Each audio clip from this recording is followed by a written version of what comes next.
Good evening, everyone. I'm Dr. Ankit, and today we'll be discussing some questions based on DADH. Right? These are the questions for your predictor series. So, first, I have a question for you from salivary glands. Right? The salivary gland in the above histologic section may be classified as. So, you have an histologic image. So, you have a histologic image of a salivary gland, right? And the question asks you to identify the salivary gland from this histologic section, right? So as you can see, we have the salivary duct here. It might be intercalated or it might be striated, but definitely it is not striated, right? It is intercalated duct. Then you have some salivary cells here that have stored mucin in them, right? As you can see, this lightly stained component, this is mucin, isn't it? This is all mucin. So we have mucinous acini. Again, we have other acini here which do not have mucin in them, right? They have maybe zymogen granules. As you can see, these dots, right? These dark pink dots in here, these are the zymogen granules. These represent carbohydrate, right? So, sorry, not carbohydrate, these represent protein. Mucin is the carbohydrate. So, it represents the serous acini. So, we have both serous and mucinous components in this histologic section. And that's why we can say that this is either seromucinous or you can call it mixed salivary gland, right? It has both the serous and mucinous. So, in the mucinous gland, or in the mucinous secretory unit, what happens is the salivary cell or the secretory cells, these are all filled with mucin, right? And the mucin stains lightly, right? It stains lightly. Whereas in the serous unit, we have zymogen granules, and these are the proteinaceous components, right? So basically these are the secretory vesicles which contain the protein and they are aligned along the apex of the cell. So these may be seen as pink granules in the cell, right? So the correct answer here would be seromucinous, or you can say mixed. So this is a mixed salivary gland, and the examples of mixed salivary gland are submandibular and sublingual, right? So these are the mixed salivary glands. So let's go to the next question.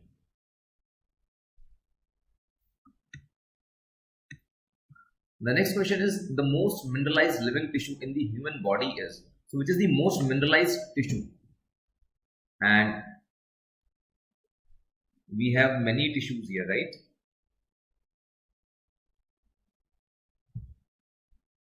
Dentin, cementum, enamel, and bone. So all of these are mineralized tissues, isn't it?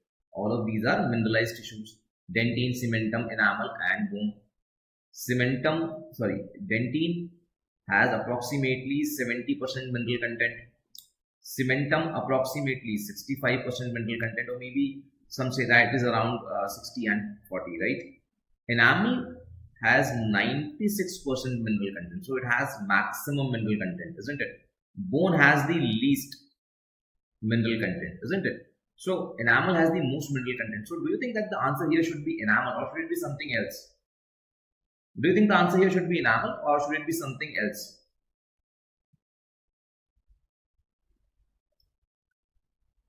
Try to participate, please. So do you think the answer here should be enamel? See, there is a key word here, and it is living tissue, isn't it? So enamel is considered non-vital, isn't it? It is considered non-vital. Now, why is it considered non-vital? Because the formative cells, they are missing, isn't it? Once the enamel is formed, all these formative cells, they are removed, isn't it? So there are no formative cells, there is no blood supply, or you can say there is no nutrition, right? There is no source of nutrition, and obviously it also does not have any innervation,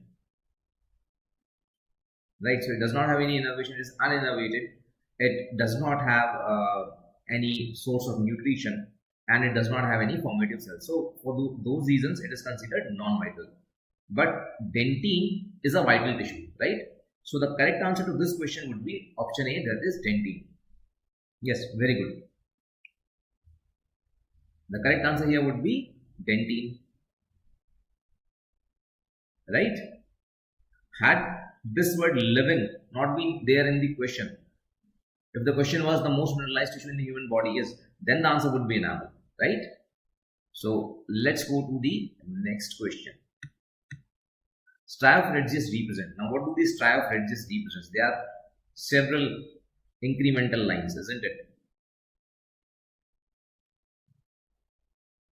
So obviously this is also one of the incremental lines, isn't it? So first thing is, where is it found? That is in which tissue, and how is it formed, right?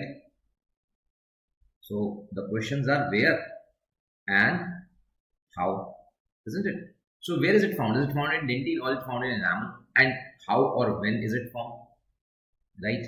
So is it a daily incremental line? Is it a daily incremental line? And the answer would be no, it is not a daily incremental line, isn't it? It is a weekly incremental line, isn't it? It is a weekly incremental line. And the daily deposition of enamel, isn't it? Enamel is 4 microns, isn't it? So a weekly deposition of enamel would be 28 microns, isn't it? Approximately 28 microns. So striae of Regis, they represent weekly activity of enamel, isn't it? They represent weekly activity. So do you think the option 2, that is option B, weekly incremental line, is correct here? Do you think this option is correct, or is it false? Or do we have a better option here? Option C says periodic enamel deposition, right? Periodic enamel deposition. The sentence is a bit vague, isn't it? Periodic. Periodic could be daily, it could be weekly, it could be monthly, whatever, isn't it? Periodic enamel deposition. And the last one is cementum growth. So obviously option D is incorrect, option A is incorrect, isn't it? Option D, cementum growth lines, those would be incremental lines of Salter, isn't it? Incremental lines of Salter. Again, they would be spaced at a distance of approximately 2.5 to 4 microns, isn't it? So which of the two, option B and C, is better? Shrishti Dubey, since you answered one of the previous questions, why don't you try answering this one as well? Striae of Regis represents weekly incremental line or periodic enamel deposition. Which one do you think is better? See, one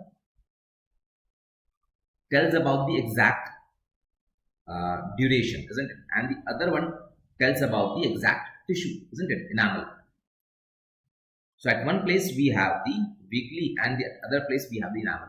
Now, yes, exactly. Very good, Shrishti. Option C is better because the tissue is correctly identified. It is found in enamel and periodic, though vague, still it is acceptable, isn't it? Weekly incremental lines, but where are they found? Are they found in enamel or in dentin or in cementum? That is not specified. So option B is incorrect and option C is the best choice, isn't it? So whenever you go to solve any or whenever you go for any exam, right, especially MCQ based exams, they will always ask you to mark the best option. They will never ask you to mark the correct option, isn't it? That is what I feel, isn't it? The instructions at the beginning of the paper, it mentions to mark the correct option, not the mark the best option. So there may be more than one correct answers, but one of them is best, isn't it? So which dentin is the first formed dentin?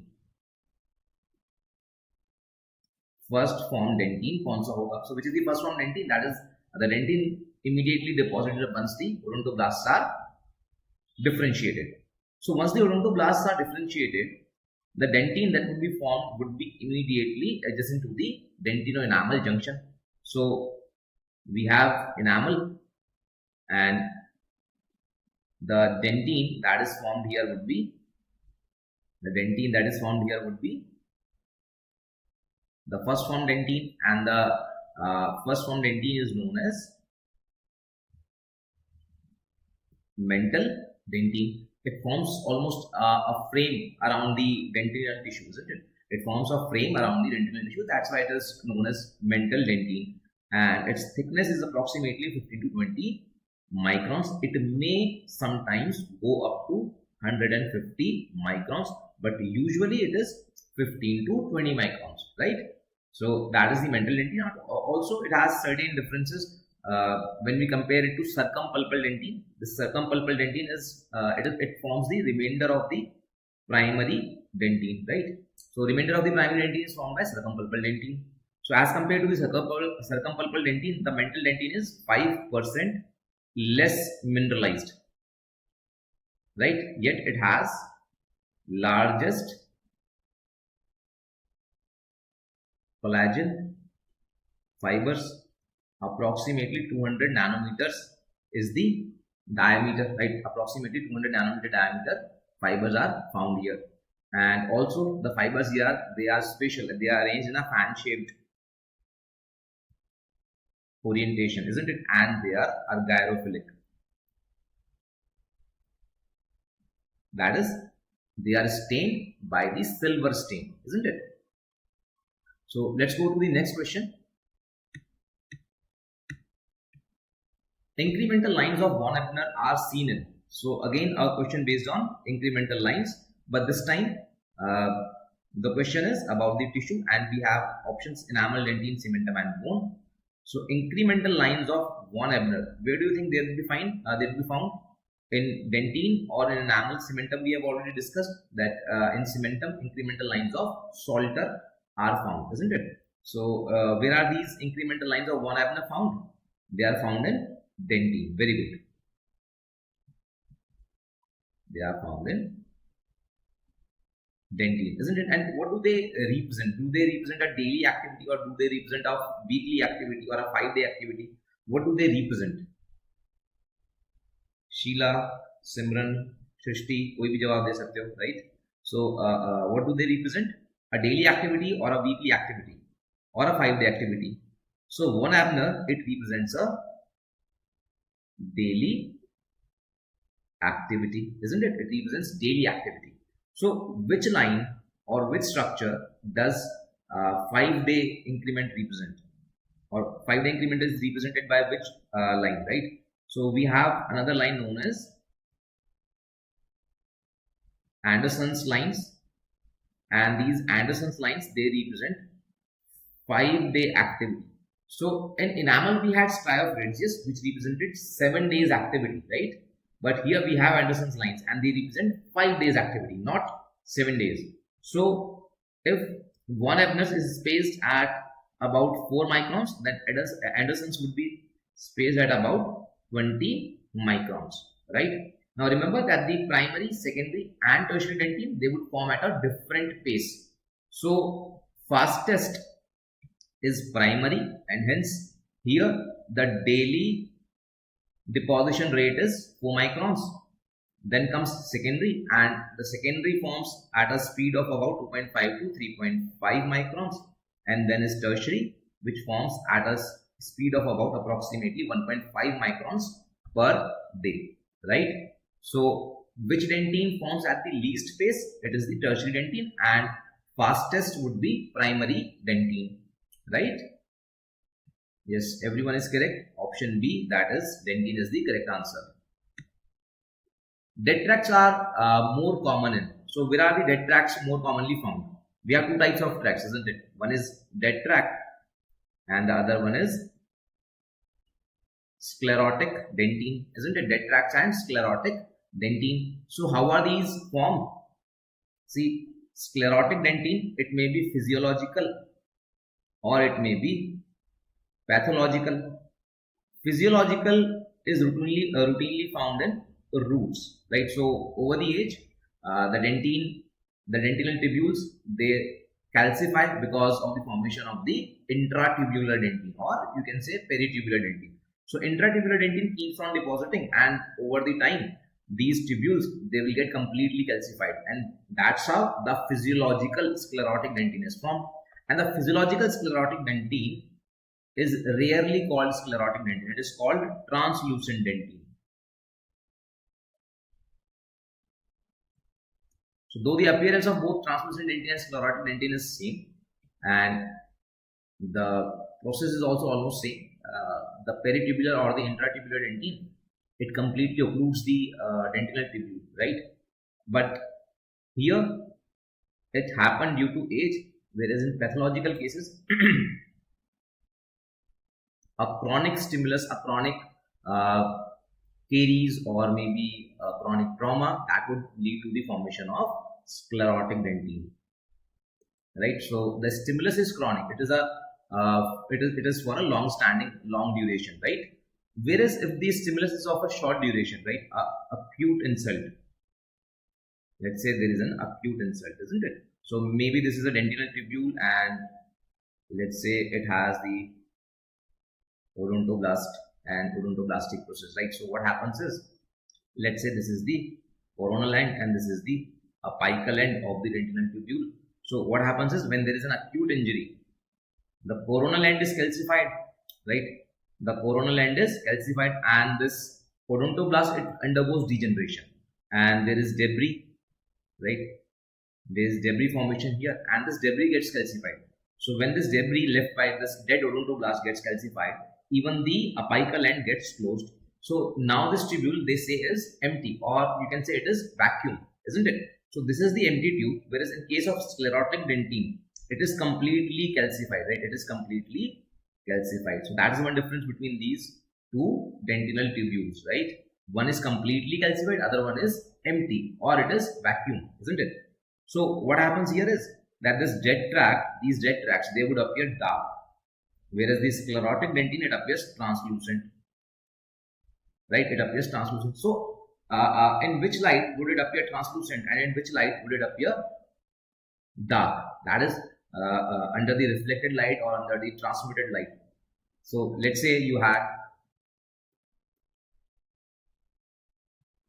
transmitted light and reflected light. So what is the difference between transmitted and reflected light? Let's say this is the specimen, let's say this is the light source, and this is the observer, right? So if the light travels through the object towards you, then this is the transmitted light. But if this is the light source and it reflects back from the specimen to the observer, then this is the reflected light. So the sclerotic dentin in transmitted light would appear glass-like or clear, but in reflected light it would appear dark. Similarly, the dead tract, it would appear dark in transmitted light and light in the reflected light. And the answer by Sheila is absolutely correct, right? This is the coronal dentin. So when it forms due to acute injury, obviously the injury would be at the crown, right? And that's why these dead tracts are commonly found in crown. What about the sclerotic dentin? The sclerotic dentin, as I told you, is physiological and pathological. Physiological would be found in root, but pathological sclerotic dentin would be found in crown, right? So let's go to the next question. Interglobular dentin is due to defect in interglobular dentin, right? So let's say this is the dentin, and close to the dentino-enamel junction or dentino-cemental junction, usually it is found in the root. So dentino-cemental junction, right? You would see hypocalcified areas. You would see hypocalcified areas. These hypocalcified areas are called interglobular dentin. So what do you think is the reason for their formation? Is it matrix formation? Is it a defect in matrix formation, or mineralization, or odontoblast activity, or collagen synthesis? Right? This is hypocalcified. So where do you think is the defect? In which of these stages is the defect? Is it in matrix formation, or mineralization, or odontoblast activity, or collagen synthesis? Yes, the correct answer here is mineralization. The defect is in the mineralization, since they are hypocalcified. So do you think when we demineralize dentin, the interglobular dentin would still be visible. Upon decalcification, what will happen? Will they still be seen or will they be lost? Will they still be seen or will they be lost? Would you be able to appreciate them or not in a decalcified section of dentin? And the answer is, we will not be able to appreciate them, right? Since they are hypocalcified, the dentin deposition is perfect. It's just that it did not get calcified properly, right? So once you demineralize it, all of it would appear same, right? So there would be no distinction between interglobular dentin or the properly calcified dentin, right?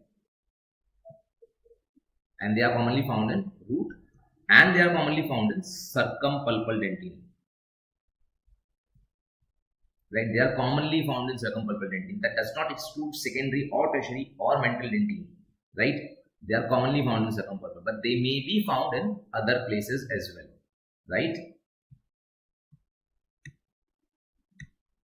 So which of the following is the function of pulp? Which of the following is the function of pulp? So which one do you think is the function of pulp? Is it matrix secretion, pulp matrix secretion? Is it dentin formation? Is it nutrition or is it defense? So which of these four is the function of pulp? Defense, nutrition, dentin formation or is it pulp matrix secretion? क्या होगा इनमें से?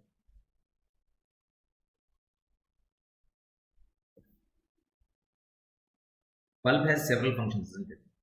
It provides nutrition to dentin or odontoblasts, isn't it? It provides nutrition. It provides immunity as well, defense, right? Macrophages are there. Then there are cell-mediated, it provides cell-mediated immunity, isn't it? Then odontoblasts are there, so obviously dentin formation is also there. Fibroblasts are there, so obviously matrix secretion is also taking place. So all of these four are the functions of pulp. So what would you go with? Which of the following is the function of pulp? What would you go with? Which option would you go with? Option A, B, C or D? Srishti, Sheila, Prachi, इनमें से कौन सा answer, कौन सा option हम mark करेंगे? A, B, C या D? See, we just have the word function in the question, isn't it? Not primary function, not main function, isn't it? And we have the options where all the four are functions of the pulp. So which of these four should we choose? We should choose that function which is the primary role of pulp, isn't it? And as Srishti just said, it should be dentin formation. This is the primary role, isn't it? This is the primary role or the primary function of pulp, and hence dentin formation is the best option here. So let's go to the next question. This is a picture-based question, and you have a ground section of the tooth, isn't it? This dark zone here is enamel, isn't it? And this lighter zone here is dentin, right? This dark appearing space here is dead tracts, right? And the question is about, the arrows are pointing towards some lines, right? So identify the linear formation marked by the arrows. So we have several arrows and there are these lines here, isn't it? So we are asked to identify these structures. So what are they? Incremental lines of von Ebner, Stryophragis, Anderson's incremental lines, or contour lines of Owen. So again a question on incremental lines or maybe contour lines, whatever. So incremental lines of von Ebner, as we have discussed, they are the daily activity lines. Stryophragis, they are found in enamel and hence they are wrong. Anderson's lines, they are weekly. What is contour line of Owen? Contour line of Owen represents, the classical definition of contour line of Owen is that it represents the overlap of the secondary curvature of dentinal tubules, right? So contour line of Owen, it represents overlap of secondary curvatures of dentinal tubules, isn't it? So what are the secondary curvatures? If this is the dentinal tubule, then these two curvatures, these bigger curvatures, these are the primary curvatures, but then along the length of the dentinal tubule, it has smaller vibrations, isn't it? It has smaller these curvatures. So these smaller curvatures, these are the secondary curvature of the dentinal tubule, isn't it? And when they overlap, they form contour lines of oven. And as you can see here, these are not found at regular intervals, isn't it? Unlike the daily activity line or maybe weekly activity line, they would be found at a regular interval, isn't it? But these are not found at a regular interval. We have 4 here, then we have 3 here, then we will have 2 or maybe 3 again at some depth, right? So they are not at a specific interval, and hence they are identified as contour lines of oven, right? So which type of cementum is described as secondary cementum? Secondary cementum का मतलब क्या हुआ? What is the secondary cementum? It forms after the primary cementum, right? It forms after primary. Also, its main function is adaptation, unlike anchorage, which is the role of primary cementum. So primary cementum has the role of anchorage and it is formed first, but the secondary cementum is formed after the primary cementum is complete. So secondary cementum will form after root completion, isn't it? It will form after root completion. And primary cementum, it starts forming as soon as the root starts forming, right? So we have acellular, cellular, intermediate and afibrillar cementum. So which of these is the secondary cementum?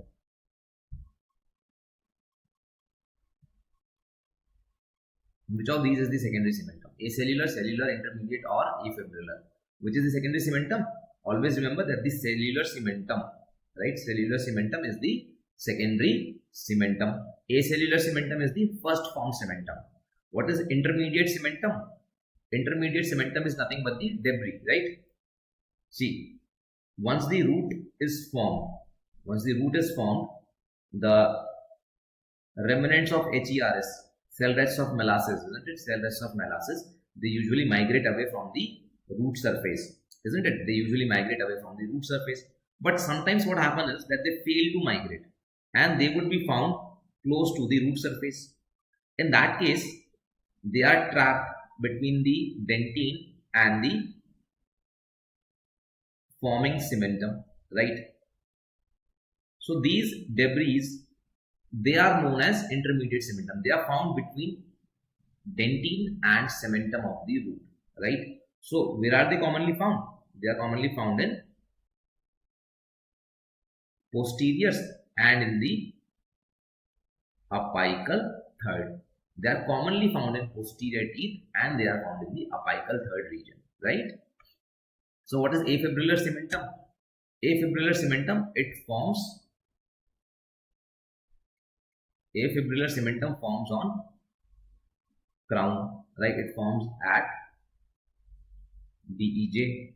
So let's say this is the crown, isn't it? So during eruption, it is covered by reduced enamel epithelium, isn't it? It is covered by reduced enamel epithelium. But while the tooth is erupting, this reduced enamel epithelium, it sometimes slightly retracts from the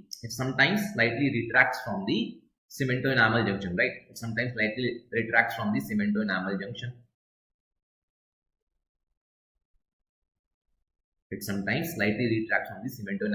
And what happens is the adjacent connective tissue cells, the undifferentiated cells in the adjacent connective tissue, right? The undifferentiated cells, they will come in contact with enamel, and as soon as they come in contact with enamel, they will differentiate into cementoblast-like cells, and they will deposit an atypical cementum, that is acellular afibrillar cementum, isn't it? So we have often come across the question like the cemento-enamel junction is usually which type, right? Overlap, or butt joint or gap junction, right? So usually in 60% cases, cementum overlaps enamel, isn't it? Cementum overlaps enamel, isn't it? So that is how it is formed, because reduced enamel epithelium retracts from enamel, and that leads to the differentiation of cementoblast-like cells, isn't it? So next question. So again we have a ground section here, and the arrow points towards a rounded or whorled structure here, isn't it? So identify the structure marked by the arrow. Identify the structure marked by the arrow. So by the look of it, it appears like, so we can see dentinal tubules, so it appears like dentin, isn't it? This is dentin. So you can also appreciate some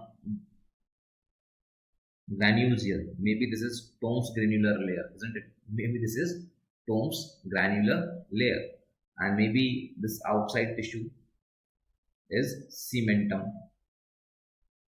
isn't it? This is cementum.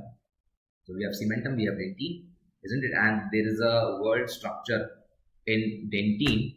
So what do you think it is? It is whorled enamel rod, sclerotic dentin, pulp stone, or interglobular dentin. Which of these four do you think is represented in this diagram, in this ground section? So obviously option A can be ruled out, since this is dentin and it appears to be a section of root, so there can't be any enamel. Option B is sclerotic dentin, option C is pulp, and option D is pulp stone, and option D is interglobular dentin. Now it can't be sclerotic dentin. Sclerotic dentin would appear glass-like, isn't it? It would appear glass-like, and here we can see fine lines, isn't it? We can see these fine lines here. So obviously it is not glass-like, and also sclerotic dentin would follow the general direction of dentinal tubules, isn't it? Sclerotic dentin कैसे बनी है? By the mineralization of dentinal tubules. So they would follow the general direction of dentinal tubules, isn't it? And this structure does not appear to follow any direction. So option B can also be ruled out. What about option C and D? Can it be interglobular dentin or can it be pulp stone? Which of these two do you think it is? Now thing is, interglobular dentin, as I have told you, is hypocalcified, isn't it? It is hypocalcified. So upon demineralization, since it is hypocalcified, it would appear darker. How would it appear? It would appear dark, isn't it? Also interglobular, it would be found between globules, isn't it? So the shape of interglobular dentin would be somewhat like this, isn't it? It would be somewhat like this. And here the structure that we have does not appear to have this shape, isn't it? So it can't be interglobular dentin. Also, interglobular dentin is found close to the surface, close to the mental dentin. It is found in the circumpulpal dentin, but it is close to the surface, isn't it? And this appears to be in the center, or maybe we can say that it appears close to the pulp, isn't it? So maybe it is a pulp stone. What do you say about it? Can it be a pulp stone? Can it be a pulp stone? Can it be a pulp stone? Yes or no? See, there are three types of pulp stones, isn't it? Free, attached, and embedded, isn't it? So every pulp stone is once, when it is formed, is free, isn't it? Every pulp stone, when it is formed, is free in the pulp. This is the pulp, and any pulp stone that would form within the pulp, maybe close to the wall, but within the pulp. Over the time, as the thickness of dentinal wall grows, it will become from free to attached, isn't it? And again, over the time, when this dentinal wall, it keeps on growing, this pulp stone would become embedded, isn't it? So the structure that you see here in the diagram is the embedded pulp stone, right? It is an embedded pulp stone. It is round and it is mineralized, isn't it? So it can't be interglobular dentin. Sclerotic dentin follows the general direction of dentinal tubules, and obviously there can't be any enamel rod in the dentin, right? Is it clear? Is it clear? So let's go to the next question. Which of these is not seen in cap stage? So which is not seen in cap stage?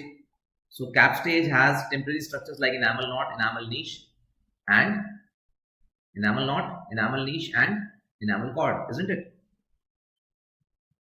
So obviously enamel knot is there. What about dental papilla? Dental papilla is absent in bud stage, but then in cap stage, the papillary cells, they would condense in the concavity of the cap, isn't it? So dental papilla is there. Enamel knot has also formed. Stellate reticulum is also present, though it is not completely mature, yet it is present. The stratum intermedium, it will form an early well stage, right? Stratum intermedium would form an early well stage. So at this stage, at the cap stage, we still do not have stratum intermedium. So the correct option here would be option C, right? Option C is the correct option. So which of these is not seen in cap stage? It is the stratum intermedium, right? And stellate reticulum is still immature. Stellate reticulum is immature, right? It is not completely mature. It is not completely formed. So when do you think is enamel knot first formed? When is it first formed? Not, I'm not asking when is it seen. I'm asking when does it form, right? So when does the enamel knot form?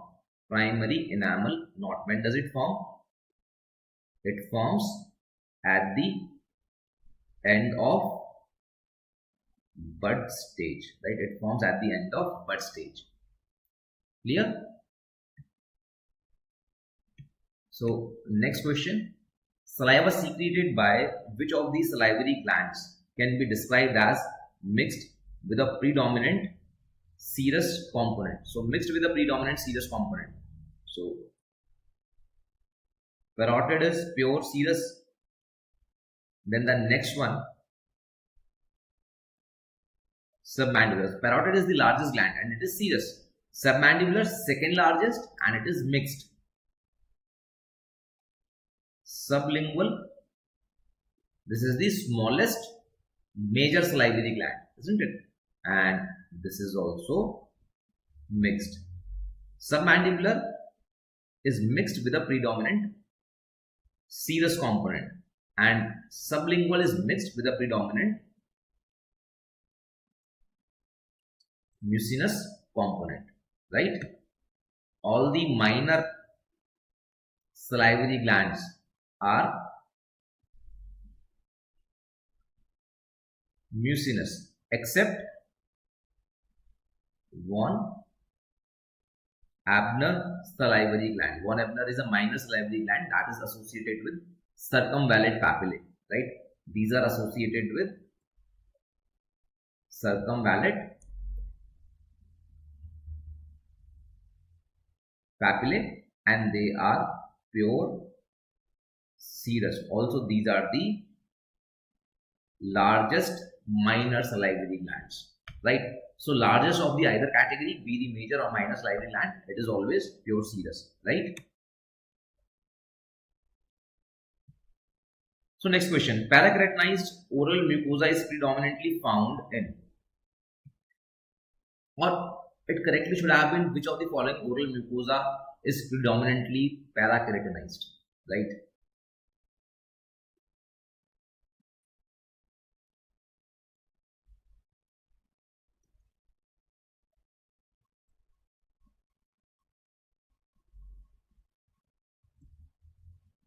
Which of the following mucosa is predominantly parakeratinized, or parakeratinized oral mucosa is predominantly found in, right? So basically, which of these four mucosas is parakeratinized in a higher percentage, right? Hard palate is usually orthokeratinized, so 0% parakeratin. Vermilion is again orthokeratinized, isn't it? Vermilion is orthokeratinized. Hard palate is orthokeratinized, isn't it? So obviously parakeratinization is 0%. Gingiva has parakeratin. Intermediate zone of lip also has parakeratin or parakeratinization, right? So which of these two will have higher percentage of parakeratinization? Gingiva, that is attached gingiva, right? Attached gingiva is predominantly parakeratinized, isn't it? Attached gingiva is predominantly parakeratinized. So should it be the correct answer or the correct option? But what about the intermediate zone? What about the intermediate zone? Intermediate zone is 100% parakeratinized, right? So which of these four should be the answer? Option A, isn't it? That is intermediate zone of lip. Is it clear? Is it clear? Which of these four should be the answer? It should be intermediate zone of lip, right? So let's go to the next question. Which permanent tooth is most likely to show a distal-lingual twist of the incisal edge when viewed incisor? So when you view it from incisor, you will see a distal-lingual twist. So distal-lingual twist is seen in the lateral incisors, right? The distal-lingual twist is seen in the lateral incisors. The central incisors are usually mesiodistally straight, isn't it? Be it maxillary central incisor or mandibular central incisor, they would be usually straight, but the lateral incisor usually has a distal-lingual twist. The incisal edge, it appears to curve distal-lingually, right? The incisal edge, it appears to curve distal-lingually, isn't it? Drawing बहुत अच्छी नहीं है मेरी, तो कुछ ऐसा दिखेगा. It would appear as if the incisal edge itself is curving, right? So the correct answer here would be maxillary lateral incisor. Among permanent teeth, the one with the greatest cervico-incisal crown length. Greatest cervico-incisal crown length. So which tooth should have the greatest cervico-incisal crown length? Which tooth should have the greatest cervico-incisal crown length?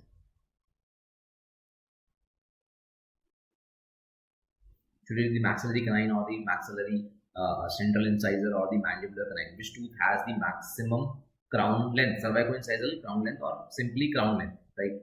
So which tooth has maximum crown length? Is it lower 3, upper 1, or mandibular first premolar? Obviously we know that it has a smaller crown, isn't it? Approximately 7.5 millimeters. So it has a smaller crown, right? So what is the length of these crowns? 10 millimeters. This one 10.5 and this one 11 mm, right? So mandibular canine has the maximum crown length. Maxillary canine has maximum root length of approximately 13 millimeters, isn't it? And also the longest tooth in the human dentition is also maxillary permanent canine, isn't it? So let's go to the next question. ये आसानी है और गड़बड़ शायद यहाँ पर ये हो रही है कि सारे ऑप्शंस ज्यादातर बी आ रहे हैं. Which permanent tooth may commonly have? Which permanent tooth most commonly has mesial marginal ridge positioned more cervically than the distal marginal ridge? So usually what happens is that the mesial marginal ridge is higher in occlusion, right? So mesial marginal ridge would be higher and distal marginal ridge would be lower, isn't it? Or distal marginal ridge is cervical and mesial marginal ridge is more occlusal. Which tooth is the exception? Which tooth is the exception? Maxillary first premolar, mandibular first premolar, maxillary second and mandibular second premolar. यहाँ पर भी option B ही answer हो गया, कुछ तो गड़बड़ हो गई है. तो बेसिकली mandibular first premolar जो है, mandibular first premolar, it is an exceptional tooth. It is a connecting link between the anteriors and posteriors, right? It is the connecting link between anteriors and posteriors. So you would notice several interesting features here. One of them is the mesial marginal ridge is at a lower level. Also, the mesial marginal ridge in lower 4 is at an angle of 45 degrees, whereas the marginal ridges in general, be it mesial or distal, in the posteriors, they are all horizontal buccolingually, right? They are all horizontal buccolingually, but this one is at 45 degrees, just like the anteriors. Also, it has the largest transverse ridge, right? It has the largest transverse ridge on the buccal cusp, right? Its central pits, they appear like the eyes of a snake. So snake eye appearance, that is how it is sometimes described, right? Which permanent tooth is most symmetrical bilaterally, making right left identification the hardest? So which tooth is most symmetrical? It is the mandibular central incisor, right? It is the mandibular central incisor. More specifically, the crown is bilaterally symmetrical. Root might have a distal tilt or distal curvature at the apex, right? Or maybe medial curvature. What about the molars? Is there a molar that has bilateral symmetry? If the question had been which molar has bilateral symmetry or which molar shows bilateral symmetry, then the answer would be lower 7, right? Lower 7 is the most symmetrical molar, right? Lower 7 is the most symmetrical molar, and upper 5 is the most symmetrical premolar. Crown, obviously, right? Which cusp is considered the largest and longest in permanent maxillary first molar? So permanent maxillary first molar, largest and longest. Which is the largest and longest cusp? So you can remember it like this. Let's say this is the mesial side, palatal side, distal side, and buccal side. So that is how you can remember it. The largest would be mesiopalatal, right? The largest would be mesiopalatal, and the smallest would be distobuccal, right? The largest would be mesiopalatal, smallest would be distobuccal. In case of all the other molars, this is mesial, distal, palatal, and buccal. The sequence would be mesiopalatal, buccal, and then the smallest would be distopalatal, right? Distopalatal is smallest amongst all the cusps in the remaining molars, right? So why is this the smallest? Because this is the secondary cusp. So the reduction in size from first to second to third would be greater in the distopalatal cusp, right?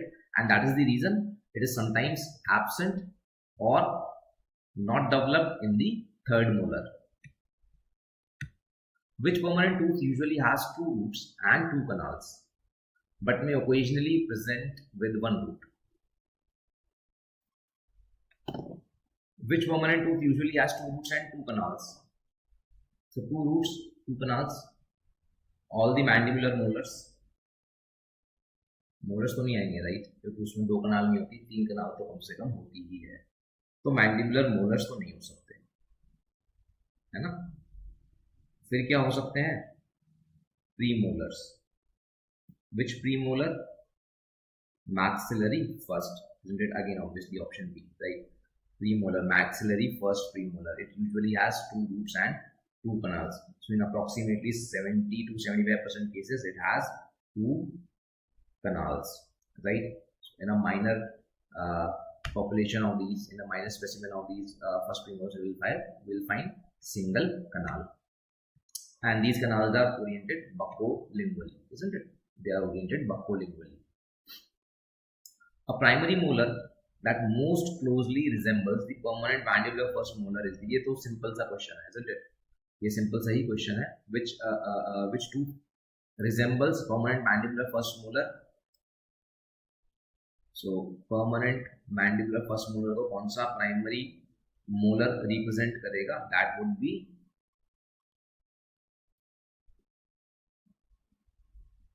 mandibular first molar को कौन सा resemble करेगा? It would be primary second molar, isn't it? Primary second molar. What about the primary first molar?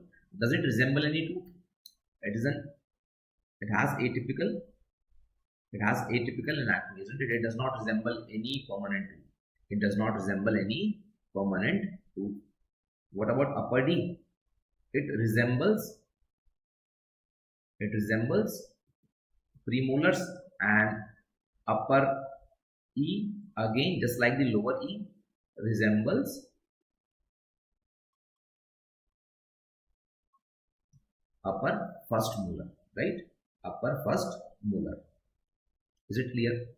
So which of these four molars does not resemble its class equivalent or its class in the permanent? So which primary molar does not resemble a tooth in its class in permanent dentition? So which tooth does not resemble the same, which of these two does not resemble the tooth in the same class in permanent dentition? And had the option been upper E, upper D, lower E, lower D, तो ये A, B, C, D, है ना? So what would be the answer here? The answer would be, for some reason, again option B, upper D. It does not resemble the same class. It does not resemble any tooth in the same class, right? It resembles a premolar.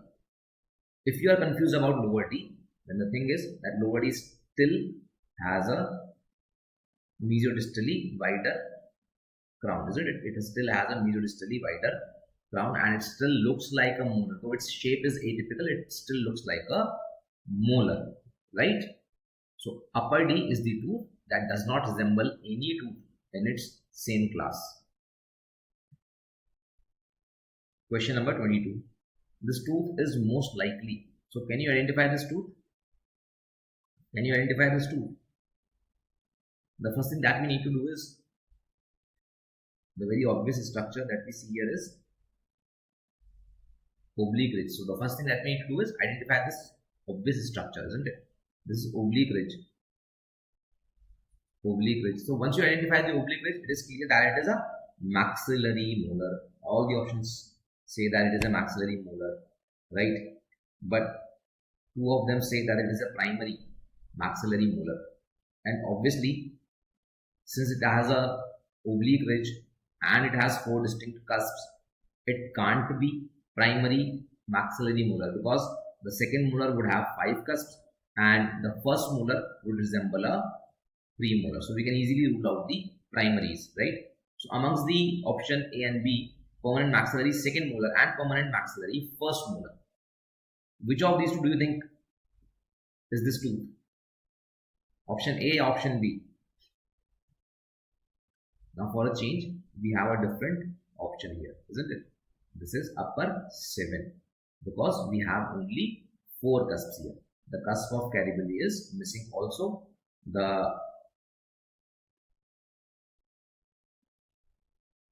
Also, as you can see, the mesiopalatal angle, this mesiopalatal angle is not as obtuse as would be expected in maxillary first molar, isn't it? So let's go to the next question. Identify the tooth. Again, we have a question on identification, right? So as you can see, we have 2 roots, isn't it? We have 2 roots. So as we have already discussed, the tooth with 2 roots is usually the maxillary first premolar, isn't it? Maxillary first premolar usually has 2 roots. So this is a maxillary first premolar, maxillary, okay. So maxillary left first primary molar, this can be ruled out. Maxillary right second premolar, again it can be ruled out because this is a first premolar, right? Now the question is whether it is a right first premolar or a left first premolar. So which one do you think it is? A right first premolar or a left first premolar? So to do that, we need to identify this view, right? So whether this surface is mesial or distal, that is what you need to first identify, isn't it? Obviously, we can easily differentiate between the buccal and lingual sides, isn't it? The buccal cusp is taller and the buccal root is longer, isn't it? Lingual root is shorter and the lingual cusp is also shorter. So we can easily identify lingual and buccal sides. So which view do you think this represents? Is it the mesial view or is it the distal view? This surface, is it the mesial surface or is it the distal surface? Now again, you can take a look at this groove, right? You can notice this groove here, then a slight depression here, isn't it?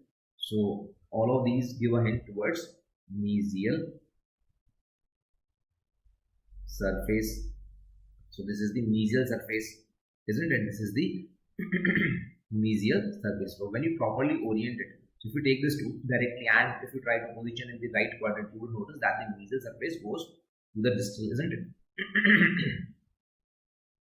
Let's say if I try to draw an arch like this, what would happen?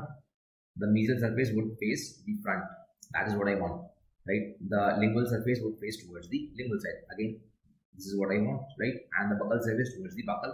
So which side of arch do you think it is? Which side of arch do you think this is?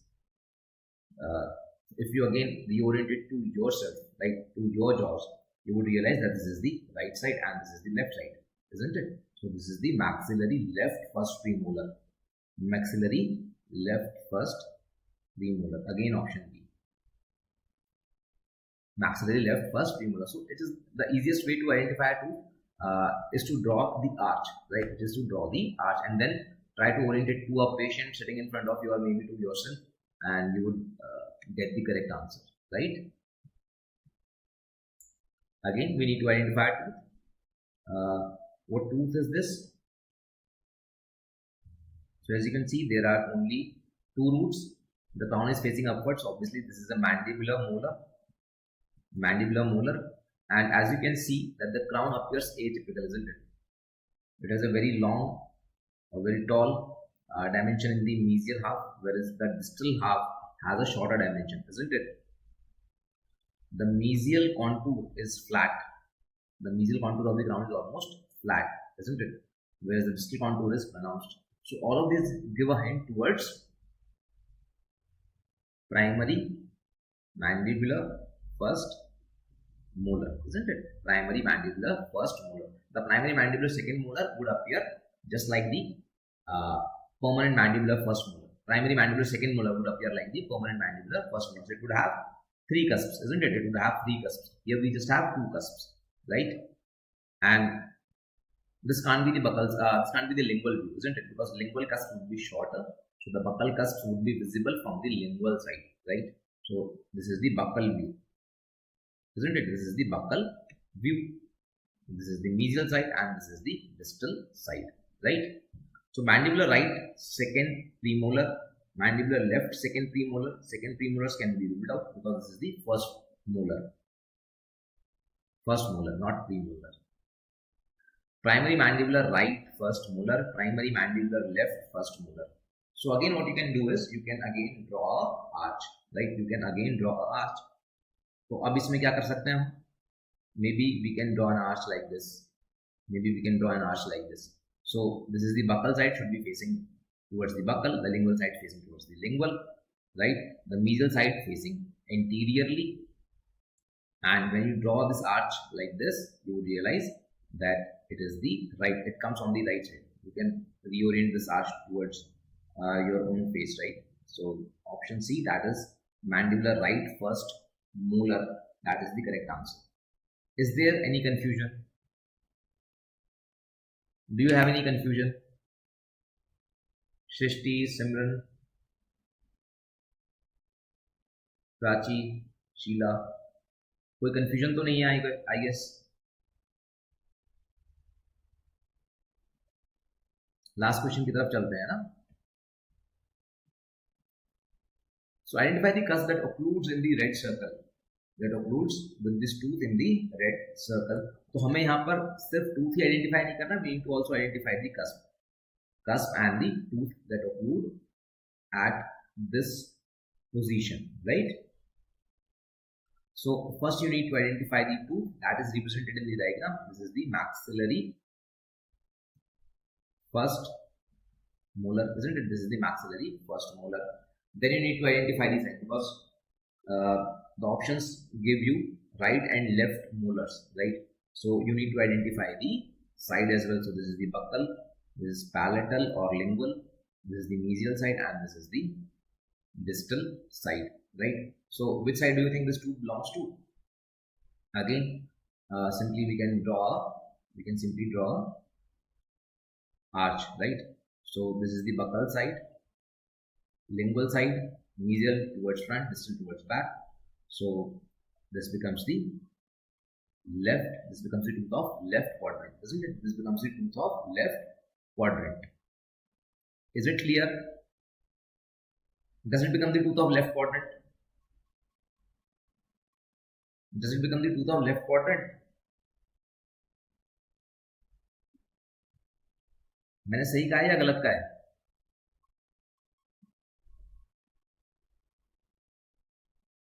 It would have been the tooth of left quadrant if it was a mandibular molar. But since it is a maxillary molar, what you need to do is you need to turn this arch downwards, right?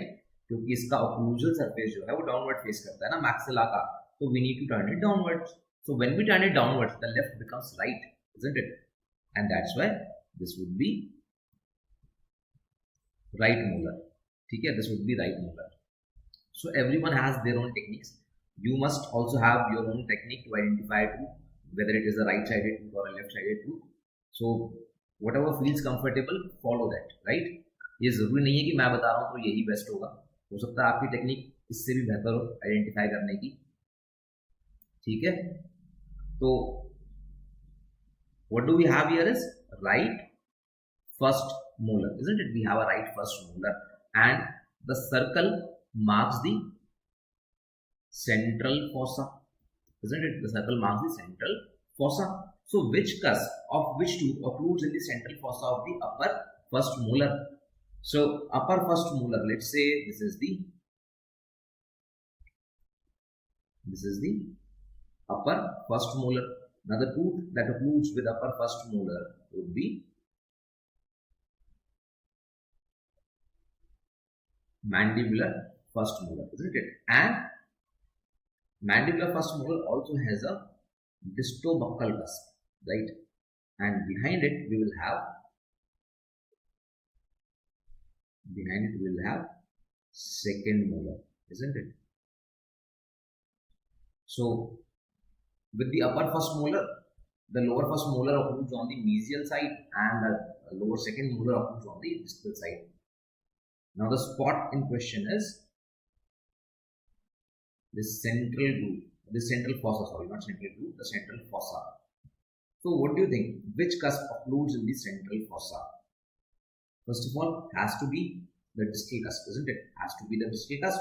Now, next question is it distolingual or is it distobuccal? Is it distolingual or distobuccal? Fortunately, all the cusps are buccal, so it is easy for you to answer in this question. It should be mandibular right first molar distobuccal cusp, isn't it? Mandibular right first molar distobuccal cusp. But still, if we wanted to identify which cusp occludes here, whether it is lingual or it is buccal, so always remember that there are two types of cusp, right?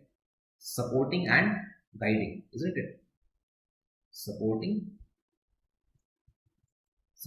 and guiding, isn't it? Supporting and guiding. So supporting cusps or the centric holding cusps, they are also called centric holding cusps. So they will occlude in the central fossa or at the marginal ridge. They will occlude at either central fossa or marginal ridge. And for mandible, these are the buccal cusps. For maxilla, these are the palatal cusps. The guiding cusps for mandible are the lingual cusps, and for the maxilla, they are the buccal cusps. Is it clear?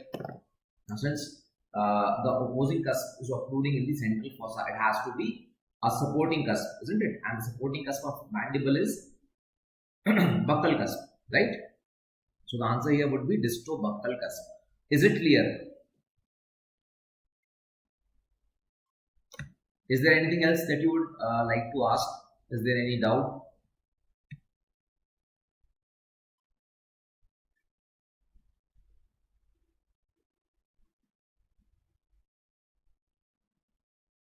कोई doubt?